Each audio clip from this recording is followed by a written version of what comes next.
Welcome back to Authentic Alphas with Allende. And I'm here with this tall glass of water. What is your name? Michelle. Michelle, go ahead, introduce yourself. Where are you from? How old are you? So I'm Michelle. I am from Tampa, Florida, and I am 25 years old. Okay, and you are single, married, divorced, dating? Single and a Virgo. Should I be asking you if you're single, bi? Single and straight. Okay, all right. So we clarify, so we know what's going on. All right, so you say you're from Tampa. How long have you been living in Miami? For the last 2 years. That's it? Yeah, not long. So you moved here 22, 23? 23, beginning of COVID. So wait, did you move because of COVID or? No, I moved for a guy. Oh shit. Yeah. Okay, Spicy. Yeah, interesting. All right, so tell us a little bit about this guy and what made you feel like, you know what, this guy's worth moving for, because I thought Miami would be enough, but tell me what made you move. So for me, it was more so I was living in Orlando and I didn't really enjoy my life over there, and it was one of those things where I would say like I was a little depressed, and I came to visit Miami and visit one of my friends who I knew for like roughly 3 years or so at the time, and I felt something, and like, when you're kind of in a low spot, you actually feel something. It's like, oh, I need this feeling. And I ended up coming to visit one more time, verified, yes, I'm feeling something for this person, and I was like, why not move and see what happens? Something for the person or for the city? That, Be honest, because it sounds like you used him as a vehicle, and there's nothing wrong with that.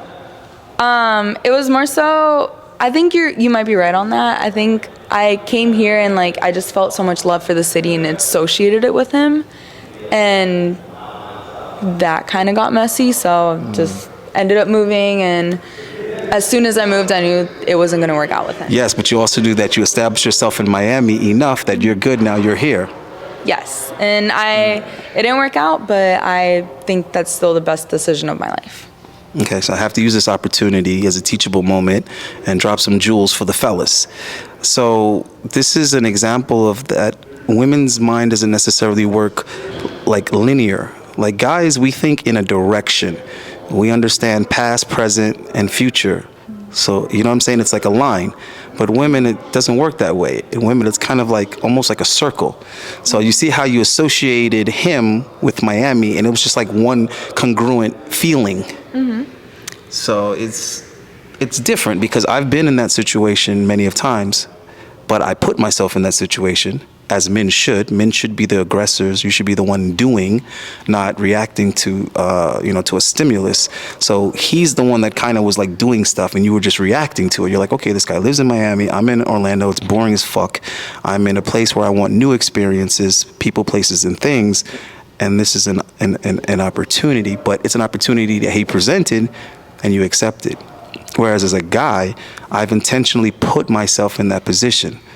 So it's like I'm reverse engineering. For you, it was the guy led to Miami. For me, the city would lead to the girl. Okay. You know what I mean? Like I would say, oh, here's this city, and I visited it. There's opportunities here. There's things I want to do. I want to kind of network. I want to do this, and that, but I don't have a home base.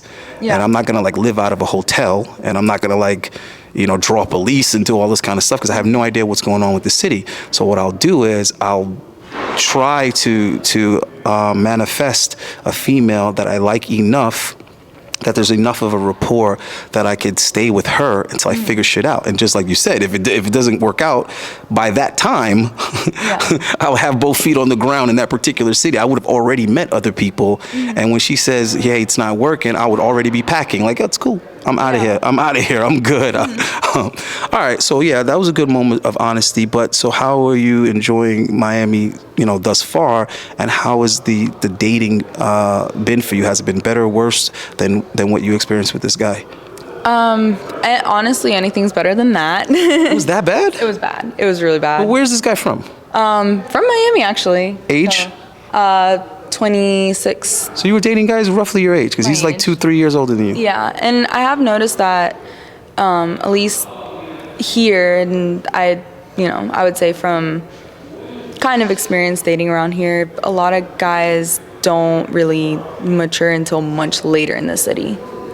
I don't know if it's a maturity thing. I think they're enjoying it. They're milking it for all it's worth. Because, like, for example, where we are, this shit is like a college dorm here. That's all we're doing. Is fucking drinking, partying, and fucking around.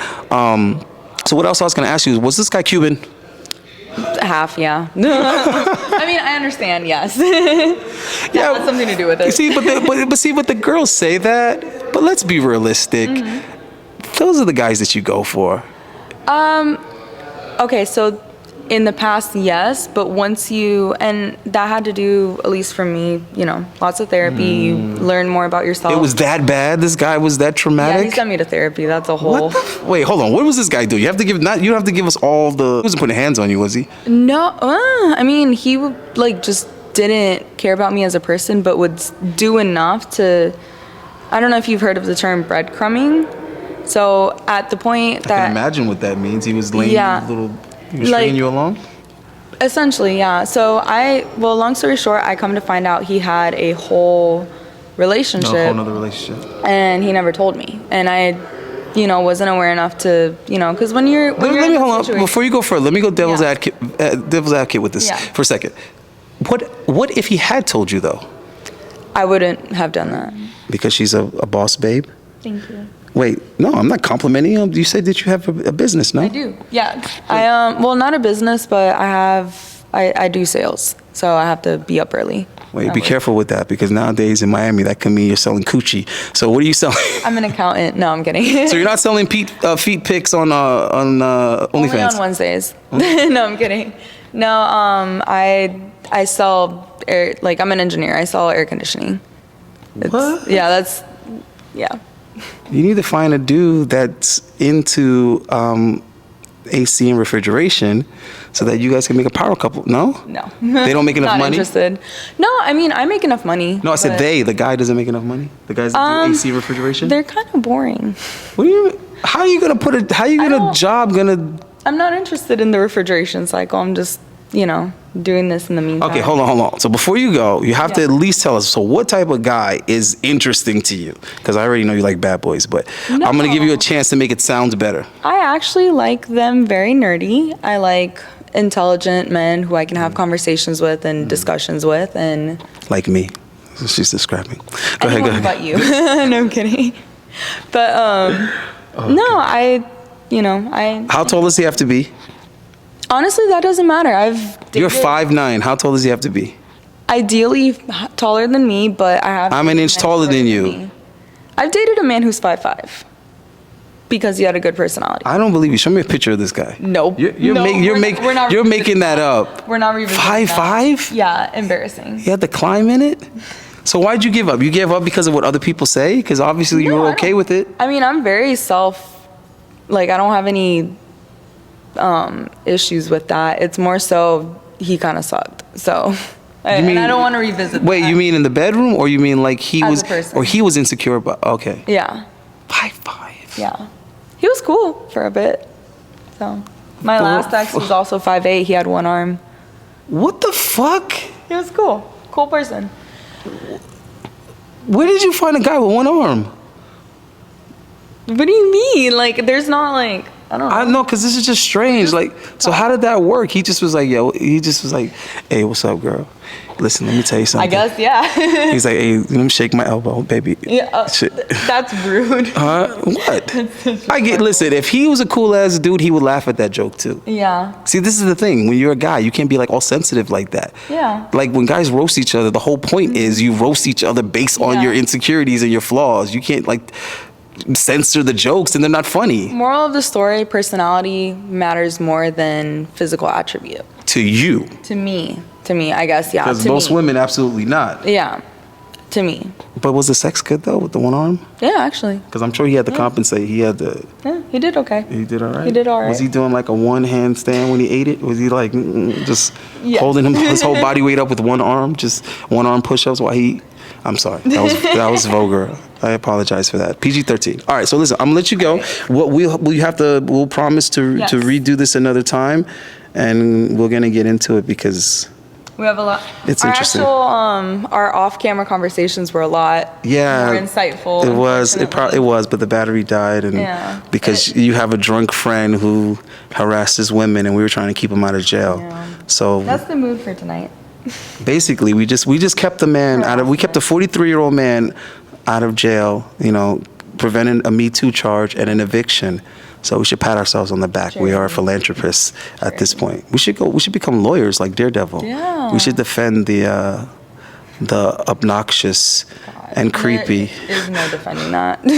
I was trying to explain to him. I'm like, dude, you're way too creepy to do the shit that you're doing. Like you're not handsome enough to do the character. Yeah, the creepy shit you're doing. You have to be tall, handsome, and sexy to get away with the shit that you're doing. Like, you're still creepy. Yeah, but you're sexy though. But still creepy. Yeah, but if you're sexy enough, women interpret it completely different. If you're hiding behind a bush, like, doesn't matter how cute. He was hiding behind a bush. Oh, you're saying in general. In general, like, don't go around hiding behind bushes. But some women have fantasies like that, though. That like an intruder or a. There's someone out there for everyone. There's a weird shit. There's a lot. Like there's somebody out there that's 5'5". Yeah. With the foot fetish, you know. It just gets worse. All right. Hey, but listen, there's nothing. See, this is the thing. At what point does liking a woman with beautiful feet become a foot fetish? That's the part that I don't understand, because I don't have a foot fetish, but I like when women have really beautiful feet. Well, I mean, especially the foot fetish community, they're very outspoken. So, like, if you say you have a foot fetish, I believe you. Community. Like, there's a community. I know there is, but that's my point. That's why. Yeah. Do you consider yourself part of the foot fetish community? Absolutely not. There you go. You're not part of it. And then it's not about the feet for me. It's about how you self-identify. It's about the woman and the fact that she also has pretty feet. Yeah, and that's okay. Like if she doesn't have pretty feet, that could be a deal breaker. Okay. But I'm not fair. into to like below average women with beautiful feet or something. You get what I'm saying? Yeah. Like I feel like the person that has the foot fetish, like that's what they're going for. They're like, yeah, it's not even about you're disassociating the woman from the feet. I assume. That's weird. I'm not sure. Like, I have very limited experience. Just with like, that but there's side of girls that have like they have like a penis fetish. Like there's women, like it's all about just they don't care about the guy's face. They don't care about his height, nothing. It's just all about, different strokes for different folks. Yeah, but it's all about the stroke though. If you got a mean stroke game, I'm telling you, bro, you get away with a lot. If you got a mean stroke game, just don't hide behind any bushes and we're good. No, I'm not doing that. But I know some attractive guys that the girl likes him and everything like that, but they're just possessive. Yeah, So they'll hide in the bush, not because they're stalking the girl. They're hiding in the bush because they don't trust her. They're trying to see, is she messing with another guy? Is she where she says she is? That type of shit. Like, oh, you say you're home, but the guy's at her house right now in the bush and she's not home. And do you see what I'm saying? Yes, but are you advocating for it? No, what I'm trying to say is that's still a guy in the bush, but it's still creepy. But it's under a completely different pretense. Is it really creepy? Yeah. Trying to see if a girl's lying to you? There's a very small, for instance, if she is lying to you, what happens then? Or if she's not, but it looks hopefully bad. you don't put hands on her. Hopefully you just prove that. What happens most you just of the prove time? that you can't trust her and you keep it moving. Ideally. No, if you can't control your emotions, then you confront her and you flip out and all that other type. Yeah, usually those are hand in hand. Me personally, majority of the time, if I catch a woman in a lie, I'm not even going to confront her. I'm not even going to say anything. I'm just going to act like I don't even know. Yeah. If I find out something, when she finds out that I know, could be months later, and she'll only find out if somehow she's antagonizing me or something like that, or she's trying to come at me about something, and then that's when I'll expose her and be like, listen, you remember last month when you told me this, and this? Yeah, but that's not where you were. You were here, here, and here. And then she's like, and that's fair. And now she has no idea how much I know. And trust is broken. Right, because a lot of guys, the moment guys suspect something, they say something to the girl right away. Yeah. Or when they find out something, they confront her right. You lied, bitch, you told me that. Bro, I would never do that. I don't care how bad it is. I'm not going to say anything. You're not hiding in a bush. Because why? You're good. Because why? Because the whole point, this is the difference. There's a difference between women not doing something because they don't want to get caught. Yeah. or not doing something because they don't want you to find out or whatever. There's a difference between that and her not doing it because she doesn't want to. She has no desire to. To me, that's what I value. Okay. I'm not going to be cuffing a chick. I'm not going to be controlling no chick. I'm not going to be spying on no chick. I'm not going to be forcing a chick. I'm not going to do anything like that, because if I have to force her to do it, then it's not worth it. If she's not fucking with another guy because I'm all over the place stalking her, following her, and all this type of stuff, what the hell is the point of that? That's way too much effort on my behalf. You trusting your girl means that you could drop her. She could be somewhere with a bunch of rich, good-looking guys, and nothing is gonna happen. That's when you know you can trust your girl. When you have professional athletes and rich men hitting on her all the time, and she's telling you about it and laughing, like, this guy thinks that I'm gonna fuck him because he has a Bentley. And you value yourself enough to not be put in that other position, which is good. That, like, it all comes down to what you value. If I can't trust her, I don't need her. Exactly. Because if I'm gonna put her, if I'm gonna write her down as an emergency contact, then I have to be able to count on her. Yeah. If I'm gonna show her where the bond money is, I need to be able to trust her. Think about it. If I can't trust her with the bond money, then she's not gonna come and bail me out. She's gonna go spend that money on some shoes and leave me in jail. Yeah. So if I can't trust her, then it's useless. All right. Well, like I said, I'm out of here. We'll catch up and we'll.